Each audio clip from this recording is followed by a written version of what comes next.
Hello everyone, welcome to into maths. This is Dheeraj Tiwari.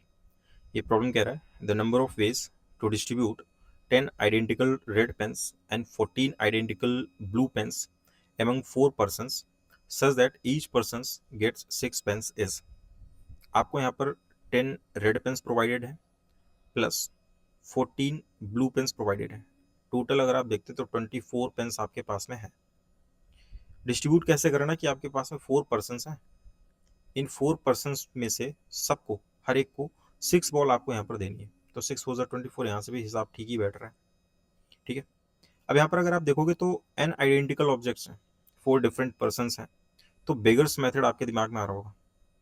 ठीक है, इसका यूज हम लोग करेंगे, बट उसके पहले ये देख लेते हैं डिस्ट्रीब्यूशन करना कैसे, क्या क्या पॉसिबिलिटीज हैं। आपके पास में लेट सपोज कि 4 पर्सन है, A B C and D. Clear है। अब यहाँ पर आप 10 रेड पेन्स पिक करते हो और डिस्ट्रीब्यूट करने चले जाते हो इनको। आपने सपोज इसको 2 दे दिए, इसको 3 दे दिया, इसको भी 3 दे दिया और इसको आपने 2 दे दिया। तो कितने पेन्स बन गए यहाँ पर आपके? 10 रेड पेन्स हो गए। इनका डिस्ट्रीब्यूशन आपने कर दिया।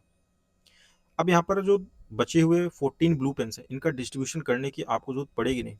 क्यों? क्योंकि यहाँ पर उसने बोला है कि 6 पेन्स सबको मिलने, तो ये ऑटोमेटिक 4 ब्लू पेन्स को रिसीव करेगा। इसके बाद ये 3 रिसीव करेगा, ये भी 3 रिसीव करेगा, ये 4 रिसीव करेगा, और इनका सम कितना आ जाएगा? That is 14 blue pens. Clear है ना?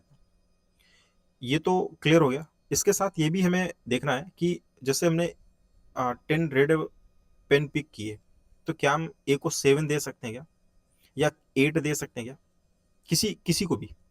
तो उसने बोला ना कि 6 पेन्स ही मिलने सबको, यानी कि 7 8 9 10 या मोर देन दिस, ये अलाउड है ही नहीं। ये हम किसी को नहीं दे सकते, है ना, क्योंकि 6 पेन ही देने। तो ये बात भी क्लियर हो गई, डिस्ट्रीब्यूशन भी यहाँ पर क्लियर हो गया। मतलब यहाँ से एक और चीज हमें समझनी चाहिए कि इनमें से कोई सा भी कलर आप पिक कर लो पेन्स का, ठीक है, और अगर आप डिस्ट्रीब्यूट करने जाते हो तो सिर्फ आपको उसी का डिस्ट्रीब्यूशन फाइंड आउट करना है, क्योंकि दूसरे कलर का डिस्ट्रीब्यूशन ऑटोमेटिक हो जाएगा। तो करते क्या यहाँ पर, मैं मान लो 10 रेड पेन्स पिक करता हूँ, इनको डिस्ट्रीब्यूट करने के यहाँ पर तरीके में फाइंड आउट कर लेता हूँ। तो इन जनरल आपके पास में अगर कोई कंडीशन नहीं है, आप डिस्ट्रीब्यूशन कैसे करोगे कि आपके पास में 10 आइडेंटिकल ऑब्जेक्ट्स हैं, ठीक है, और उनको 4 पर्सन में आपको डिस्ट्रीब्यूट करना है। कैसे करोगे आप? बेगर्स मेथड का यूज करते हो। हम क्या जानते हैं कि n plus r minus one C r minus one, ये मेथड, ये फॉर्मूला अपने पास में होता है बेगर्स मेथड के थ्रू। ठीक है, अगर कोई भी कंडीशन इसमें अप्लाइड नहीं की गई इन जनरल। तो यहाँ से कितना आ जाएगा distribution? So that will be n, यहाँ पर ऑब्जेक्ट्स हैं, दैट इज 10 प्लस आर यानी कि 4 minus one and C 4 minus one. तो यहाँ से कितना आ जाएगा? That is 13c3। ठीक है, 13c3। बट ये फाइनल आंसर नहीं होगा। कैसे? इसमें वो भी डिस्ट्रीब्यूशन इंक्लूडेड है जिसमें से किसी को 7 मिला होगा, ये 7 से ज्यादा मिले होंगे, 8 9 10, पॉसिबिलिटी है। ठीक है, अच्छा हाँ, ये अलाउड है कि किसी एक को एक भी कलर का पेन ना मिले। अगर 0 मिलता है मान लो किसी एक को, जैसे मान लो रेड पेन मैंने बी को 0 दिए, तो इसके पास ब्लू ऑटोमेटिक 6 आ जाएंगे ना, प्रॉब्लम नहीं है। प्रॉब्लम इनसे 7 8 9 10 से, ये आप किसी को नहीं दे सकते।